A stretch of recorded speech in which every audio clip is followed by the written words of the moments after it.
বর্তমানে আমার গলায় যে হেডফোনটা দেখতে পারতেছেন এটা হলো অ্যাস্ট্রো A50। এটা নিয়ে আমি আগেও একটা ভিডিও বানাইছিলাম, তো আজকে আপনাদের ডিটেলস বলি এটা নিয়ে। আর হেডফোনটা হলো মূলত গেমারদের জন্য, যারা গেমিং করেন, পিসি গেমিং করেন অথবা যারা PS5 PS4 এ গেম খেলেন তাদের জন্য বেস্ট একটা প্রোডাক্ট এই হেডফোন। এটার মধ্যে আপনারা এদিকে ব্র্যান্ডিং পেয়ে যাবেন A50 লেখা, আর এদিকে একটা মাইক্রোফোন দেওয়া আছে যার মাধ্যমে আপনারা কথা বলতে পারবেন অথবা স্ট্রিমিং করতে পারবেন। আর মাইক্রোফোনটার মেইন ফিচারটা হলো এটা যদি আপনি কানে দিয়ে এটা নামান তাহলে অটোমেটিক এটা কানেক্টেড হয়ে যাবে, আর উঠানোর পরে মাইক্রোফোনটা অটোমেটিক অফ হয়ে যাবে। আরেকটা ইন্টারেস্টিং ফিচার হলো এই হেডফোনটা যখন আপনি কান থেকে খুলে আপনি নিচে রাখবেন এটা অটোমেটিক ডিসকানেক্ট হয়ে যাবে, মানে অফ হয়ে যাবে। আর হেডফোনটার ভিতরে যে কানের প্রোটেকশনটা আছে এটা খুবই সফট, আপনারা এটা ধরলেই বুঝতে পারবেন। আর এটা কিন্তু ম্যাগনেটিক, মানে আপনারা খুলতে পারবেন, খুলে এটা আপনারা পরিষ্কারও করতে পারবেন, তারপর আবার এদিকে দিবেন অটোমেটিক লেগে যাবে।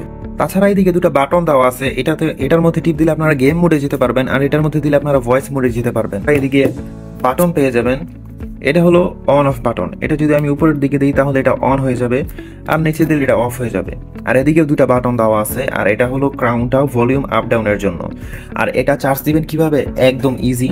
জাস্ট এটা পাবেন আপনারা এটার সাথে, এটার মধ্যে আপনারা বসাবেন কেবলটার মাধ্যমে, আপনারা ল্যাপটপের সাথে অথবা পিসি অথবা পিএস এর সাথে আপনারা যখন কানেক্ট করবেন অটোমেটিক এটা চার্জ হতে থাকবে। আর কানেকশনের ব্যাপারে যদি বলি, আপনারা যখন কানেক্ট করবেন পিসি বা পিএস এর সাথে তখন এটা অটো ব্লুটুথ কানেক্ট হয়ে যাবে। এমন না যে আপনার ব্লুটুথ অপশনে গিয়ে এটা কানেক্ট করতে হবে, খুঁজে বার করতে হবে, অনেক সময় নষ্ট হইবে, এমন কিছুই না। আপনার এটা অটো কানেক্ট হয়ে যাবে আর একদম ইজি এটা ইউজ করা। আরো ইনফরমেশনের জন্য গুগল অথবা ইউটিউবে গিয়ে অ্যাস্ট্রো A50 লিখে সার্চ করতে পারেন, ওদিকে আপনারা এটা সম্পর্কে ডিটেলস পেয়ে যাবেন। আমি যা বলছি তার থেকেও ডিপ আপনারা ইনফরমেশন পেয়ে যাবেন, এটার মধ্যে কি কি ফিচার আছে, কিভাবে ইউজ করতে পারবেন। আর এটার সাউন্ড কোয়ালিটি ভাইয়া আপনি আমার কাছে আইসেন, আমি আপনার একটা গান শোনা মনে তাইলেই বুঝবেন।